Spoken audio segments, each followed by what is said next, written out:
Shalom, shalom, shalom. First and foremost, I want to give all praises, all honor, and all glory unto the Most High God, Yahweh. And I do so in the name of His only begotten Son, Yahweh Shai, who the world ignorantly calls Jesus Christ. It's your brother Washanya with the Church of WFI Little Rock, coming back with another lesson through the power and spirit of Yahweh Bashem Yahweh Shai. All right, as you can see by the title, we're going to be going into, never forgetting where you're at. And Shabbat Shalom to all the 12 tribes scattered abroad. It's a beautiful thing that the Most High has allowed you to see another Sabbath day, right? Remember to keep it holy. Remember to call it a delight and to rejoice in it, right? Let me get a quick precept for the Sabbath day. This is the book of Psalm, chapter 92, and verse number 1, and it reads, "It is a good thing to give praise, Slakia. It is a good thing to give thanks unto the Lord, and to sing praises unto thy name, O Most High, to show forth thy loving kindness in the morning, and thy faithfulness every night, upon an instrument of 10 strings, and upon a psaltery, upon the harp with a solemn sound. For thou, Yahweh, hast made me glad through thy work. I will triumph in the work of thy hands. O Yahweh, how great are thy works, and thy thoughts are very deep." Right? So when you understand the psalm, the 92nd psalm, it is a psalm solely for the Sabbath day, right? To give honor, glory, and to rejoice in it, to give praise and thanks unto the Most High for allowing us to have another day to praise Him, man, because it's of the Lord's mercies that we're even here right now, right? But again, I want to go into real quick before I head off to camp. I want to go into never forgetting where you're at, right? Because I think a lot of times brothers and sisters tend to forget that, man, I'm going to be blunt, right? I'm going to get straight to the point. I'm not going to beat around the bush, right? Brothers and sisters tend to forget that, man, where we're at, this is hell, right? This is real life hell in real life. There's this concept, especially in the realm of Christianity, of what they think heaven is, and they have an ideology of what they believe hell is.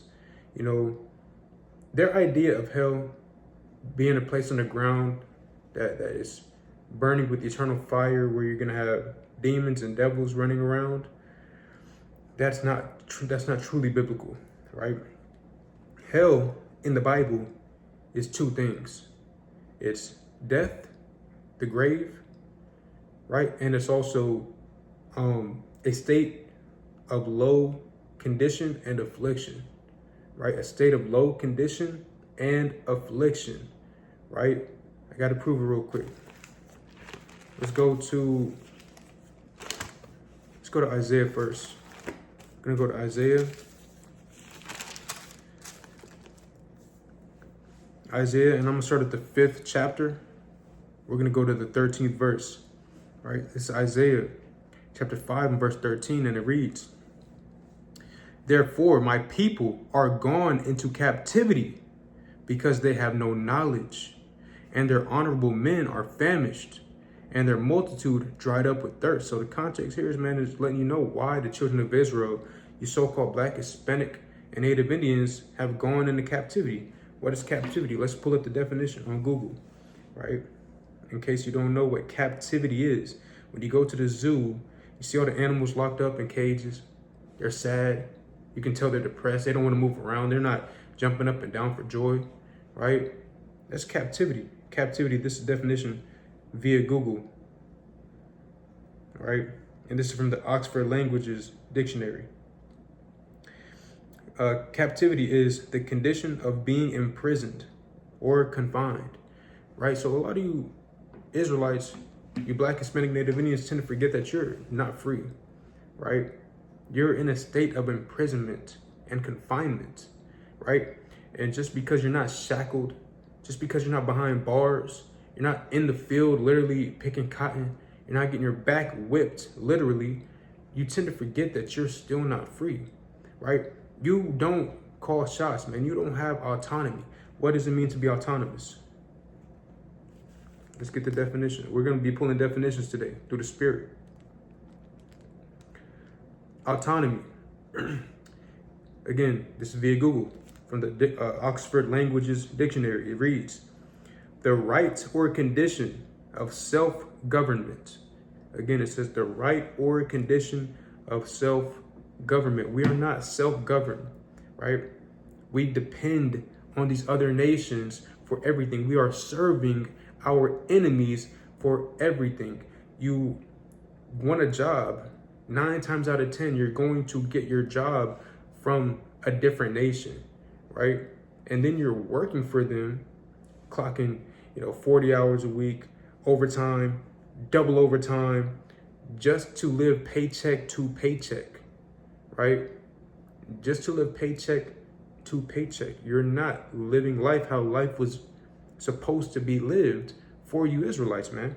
The Most High said that this world was made for our sakes, not your apartment, not your condo or your house, right? He said that this world was made for our sakes, right? And Esau, the so-called white man, in his craft, in his deceptiveness, right? He has conditioned our people to, accept those gifts. Like it tells us in the book of Ecclesiastes, real quick, let me get a precept, the classic precept. Ecclesiastes 7, verse 7, surely oppression maketh a wise man mad, and a gift destroyeth the heart, right? Esau has come up with these several different gifts to give our people. And I'm not talking about, a birthday gift or a Christmas present, with a bow and a tie and a gift bag. No, man. These gifts are things that your oppressor gives you to keep you docile, to keep you stagnant, and to keep you complacent, to keep you as a good servant and slave so that he can continue to rule over you. Because while you are suffering in this hell, being in captivity, let's go back to Isaiah, they are in heaven. These other nations are living in their heaven while you are in your hell. Let's finish that Isaiah 5 and 13. Therefore, my people are gone into captivity because they have no knowledge. And until you understand and know that you are an Israelite, and the only way that you're going to be able to get out of this position is by returning to the Lord, you're going to continue to be in captivity in a hellish condition. It goes on to say, and their honorable men are famished, and their multitude dried up with thirst. Yeah, our honorable men. Who's our honorable men? Those that people look at in a high esteem and high regard, right? Especially when you go into the days of old. All of our honorable men, they weren't able to achieve nothing when it comes to getting our people free, setting our people free, giving us liberty, right? It said, and the multitude dried up with thirst, right? And that's the thing, our people are dried up with thirst. We do not have the living water that comes from the well of this word, man, right? It comes from the belief in Yahweh Bashim Yahushua. Our people, on a carnal level, we're being dehydrated by drinking of the waters that Esau gives us. They're putting sodium, right, which is salt, in your water, so that you're more dehydrated than you're supposed to be when you drink water, right? All type of contaminants. They don't clean the the drink stations at these different restaurants, man. So it's all type of organic growth that develops within them, man. And because we refuse to drink of the water that springs from Yahweh Bashim Yahushai, we remain in a thirsty state, man. Verse 14. Therefore, hell hath enlarged herself and opened her mouth without measure, and their glory and their multitude and their pomp, and he that rejoiceth shall descend into it, man.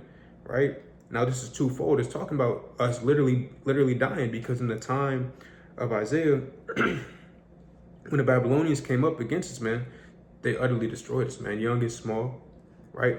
Old and women, right? But it says, it says, their glory and their multitude and their pomp, and he that rejoices shall descend into it, man. And that's why you don't see our people just giddy. You don't see our people just rejoicing and just so cheerful. And man, you go and you look at the pictures of the slaves, right? In the early 1900s and the late 1800s, right? Us out there in the field sharecropping, and you can see the depression in our people's eyes, man. You can see the pain in our people's faces, right? because we have descended into hell, man, right? We've literally descended into hell. Now, like I was saying, in the realm of Christianity and these various religions, they have a presupposition on what they believe hell and heaven is, right? Let's go to Google again, and let's just look up what is heaven.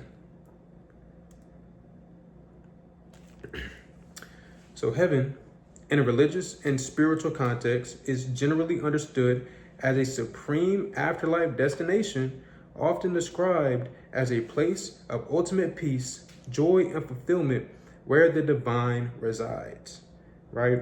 So that's what Google gave me, right? It says it's where the souls of the righteous, or those who have led a virtuous life, are believed to reside after death. And that's what they want you to believe.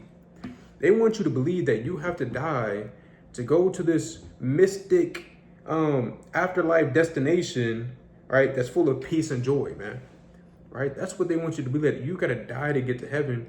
Well, all these other nations right now, they're joyous, you know, they're living it up. They're living a life of fulfillment. They're at peace, right? But, you know, you see through the Spirit and the various prophecies that the Most High is bringing upon the earth, that the Lord, hey, their time of rulership is coming to an end. The time of the heathen. That's why, let me get this. Let's go to the book of Obadiah real quick, right? Because the cup of torment, the cup of torture, that captivity, hey, that's about to pass to the heathen. That's why the heathen now, you know, they're living in a time period of war. Like it tells us in the book of Ecclesiastes, the 3rd chapter, there's a time and season for everything under the sun, you know, and they had their time of reigning and rejoicing and being prosperous, and they're full of pomp and they're just giddy, you know. But now, hey, we see the Most High cranking up the curses and about to pour them upon the heathen. Let me get this little Salaki. Let's go to the book of Obadiah.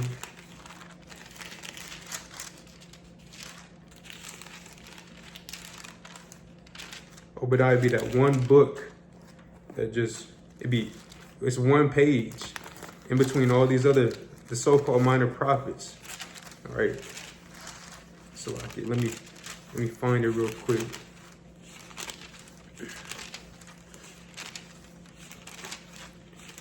I think it's right before Micah, if I'm not mistaken. No, it's right before Jonah. Okay, this is book of Obadiah, right? Verse 15, and it reads, "For the day of Yahweh is near upon all the heathen. As thou hast done, it shall be done unto thee. Thy reward shall return upon thine own head. For as you have drunk upon my holy mountain, so shall all the heathen drink continually. Yea, they shall drink, and they shall swallow down. They shall be as though they had not been." Right? So all the mighty empires, right? The way that the Republic of China was able to be established, and they're one of the most economical kingdoms in the world when it comes to economics and trade and innovation. The way that India was able to build up Dubai and establish their kingdom, and the way that the EU was able to come together and make all these different provinces in Europe, the way that America was able to build up America and be called so-called great, hey, they're going to be as though they had never been, right? Because they're going to be cast down into hell the same way that we have been cast down into hell, man, right? But right now, while the Black and Hispanic and Native Indians are constantly catching hell, we can't forget that, right? So you got to understand, as you go through your life on a day-to-day basis, you have to understand that a lot of these things that we see, a lot of the people that we encounter are just demons. I'm gonna be honest with you, they're just demons. And they're set up by Satan to distract you. Because the same way that, the Most High has sent angels for the righteous, he sent angels for the elect to be led onto the way of salvation, right? And what do I mean? The Lord literally sends forth angels to guide the righteous in the path of salvation, right? And he can do it through men, right? And he can do it through divine intervention, right? Through revelation, various different ways. But that's what the Most High does. And so on the left-hand side, you have the same thing. You have Satan, who has ministering spirits as well, evil spirits. Let's get this real quick. Let's go to the book of, let's go to Hebrews.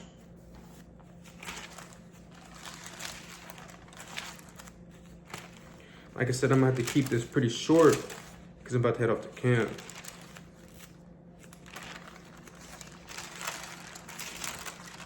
But this is the book of Hebrews, chapter 1, and I'm starting at verse 13.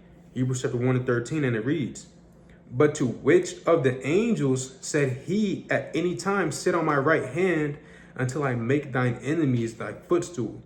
Are they not all ministering spirits sent forth to minister for them who shall be heirs of salvation?" So the Most High has angels that are ministering spirits. What is a minister? Someone who helps, right? These angels are helping the elect obtain salvation. And on the left-hand side, you have evil angels, aka demons, that are sent in the earth to lead those that are destined for destruction to that pit, to the grave, right? So as you go through your life, you got to understand a lot of these people that you encounter, that you might see at the gas station, that you might see at your job, right? You know, people who aren't in the faith, they're just demons, man. They are just demons. And I hate to put it like that, but it is what it is, right? Because everybody that's on this earth right now is being influenced by some spirit. If it's not the Holy Spirit, then it's the evil spirit, right? And you just gotta understand that. Let me get another precept.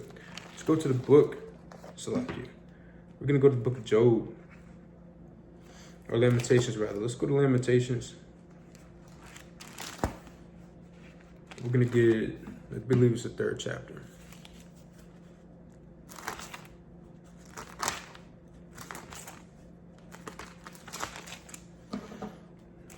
Bear with me real quick.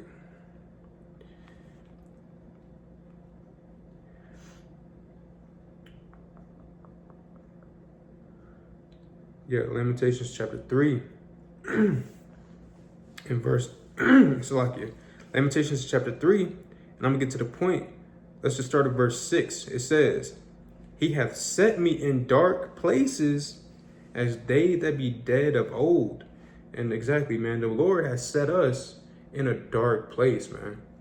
And that's America. Right? That's anywhere in this earth right now, because the earth has been given into the hands of the wicked. Right? So we've been set in dark places, and you know, if we want to make it out, there's one thing we got to do, and that's just continue to keep the laws, statutes, commandments, continue to have the faith in the Most High. Understand that a lot of these people are NPCs, right? What is an NPC? What is an NPC?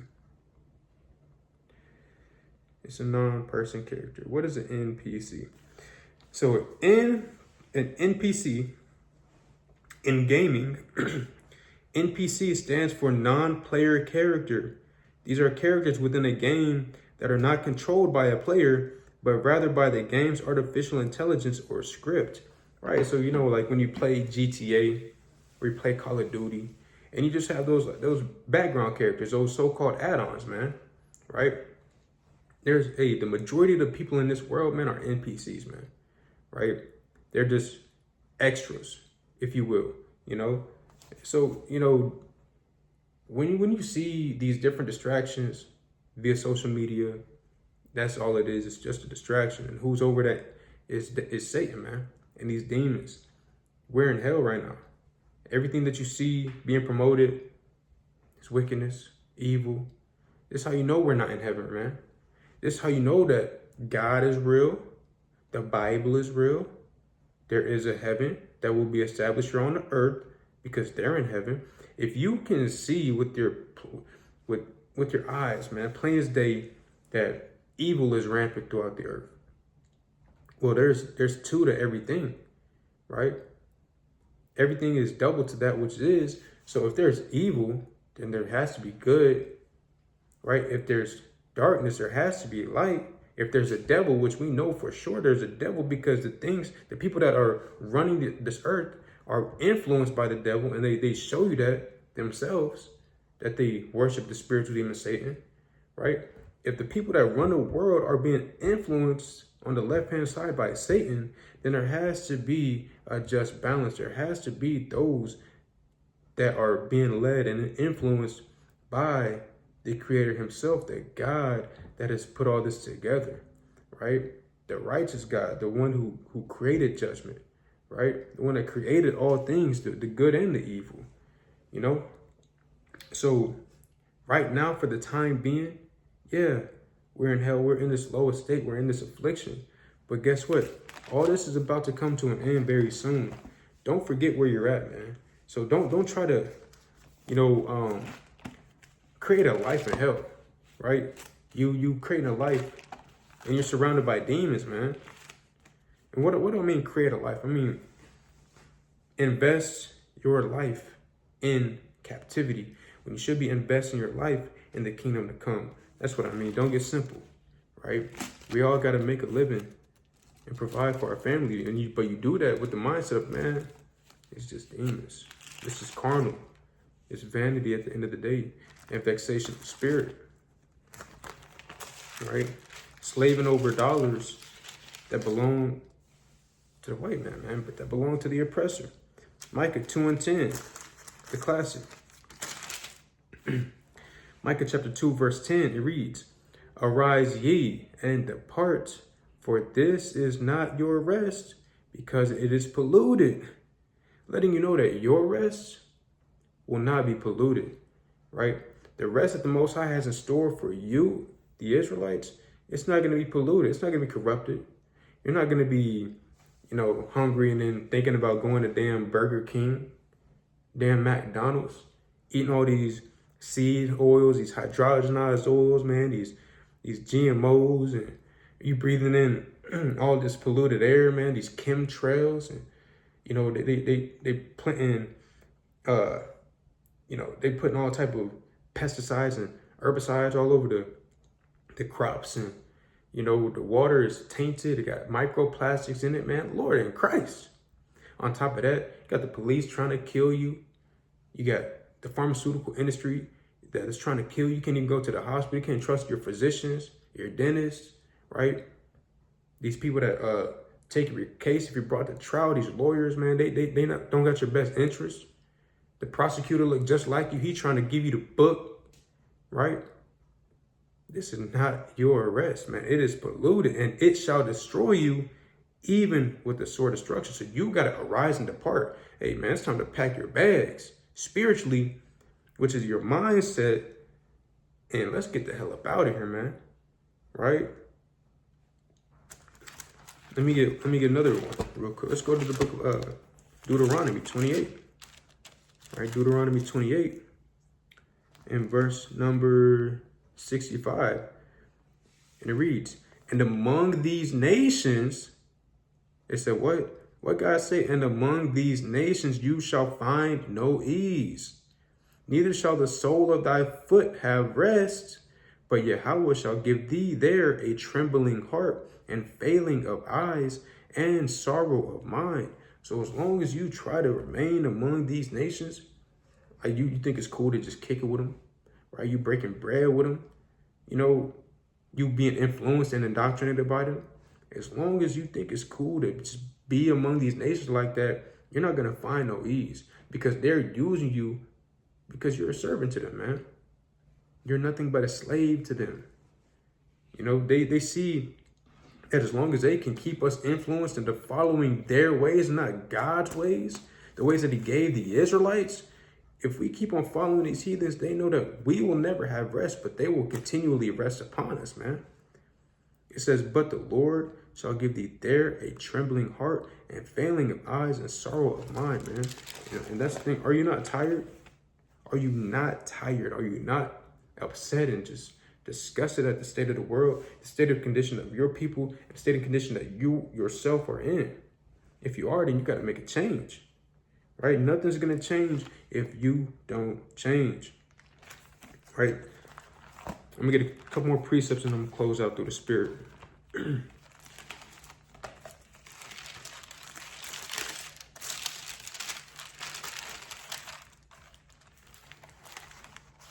go to the book of Hebrews.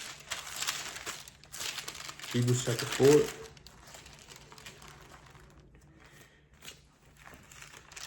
And we're going to start at verse, let's see what we want. Hebrews chapter 4. And let's see, we want to start at verse, we'll start at verse 9. Right? Hebrews chapter 4, and we'll start at verse 9. And it reads, matter of fact, we'll just start at verse 9 and say, there remaineth therefore a rest to the people of God. For he that is entered into his rest, he also hath ceased from his own works, as God did from his. Let us labor therefore to enter into that rest, lest any man fall after the same example of unbelief. Right? So our forefathers, our ancestors, the ones who made the covenant with the Most High, and the ones who transgressed his laws and broke the covenant, they didn't get to enter into the rest. As a matter of fact, they wandered around the wilderness 40 years just to get killed, just to be destroyed because of their unbelief. You don't want to have that same unbelieving heart and that rebellious heart that turns you away from the Most High so that you can do all this, you can have all the knowledge, all the information just to get destroyed, man. Right? Because the Lord was with them and he still destroyed them because they were a rebellious generation, you know? But there is a rest that remaineth for the children of God, but we have to labor to get into it. This is not our rest. We have to arise and depart. We have to get up out of here, man. And that's by doing the work, waking up our people. Because before we leave, you know what they say in the world, no man left behind, right? Before we get up out of here, we got to take as many lost souls with us as we can, right? As many people that want to come with us, we got to gather them all together, man. We got to gather the lost sheep of the house of Israel, right? I'm going to get one more. And I want to paraphrase, the book of 2nd Ezra, chapter 8, in verse 52. He said, hey, paradise is open unto us and rest is allowed. So in our kingdom, we'll be able to rest. We'll be able to rule over these nations.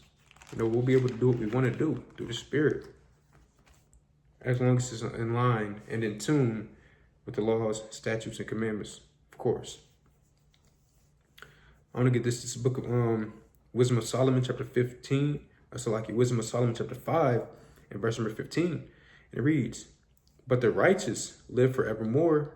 Their reward also is with Yahweh, and the care of them is with the Most High. Therefore shall they receive a glorious kingdom and a beautiful crown from the Lord's hand. For with his right hand shall he cover them, and with his arm shall he protect them. He shall take to him his jealousy for a complete armor, and make the creature of his weapon for the revenge of his enemies. Right? So the Most High has a glorious kingdom prepared for the so-called Black, Hispanic, Native Indians. And this is not it. This is not it. America, it's not it. Right? So keep that in mind as you go forth through your day. Understand that a lot of things that you see is vanity and vexation of spirit. It's a lot of demons, NPCs, things that are going to keep you from understanding, hey, you got to fear God and keep his commandments at all times. Right? Because this thing is a test for real. This thing is really a test. And the Most High wants to see if you're going to be faithful. And right now, it's a light affliction. 2 Corinthians 4:17. Paul told us, hey, this is a light affliction, right? It's a light affliction. And Yahushua said, he that is faithful in least shall also be faithful in much. So you have to be faithful and overcome these different temptations, these different distractions, these different demons that are going to come upon you in this hell, and fight the good fight. Because, hey, you're going to continue to fight as long as you're in this dark place. But you got to be that light and glorify your Father with your good works, man. Right? But Lord willing, this video was edifying to at least one soul. With that, I want to give again all praise, honor, and glory to Yahweh by Hashem Yahushua, saying, Kwam Yasharallah, and Shalom.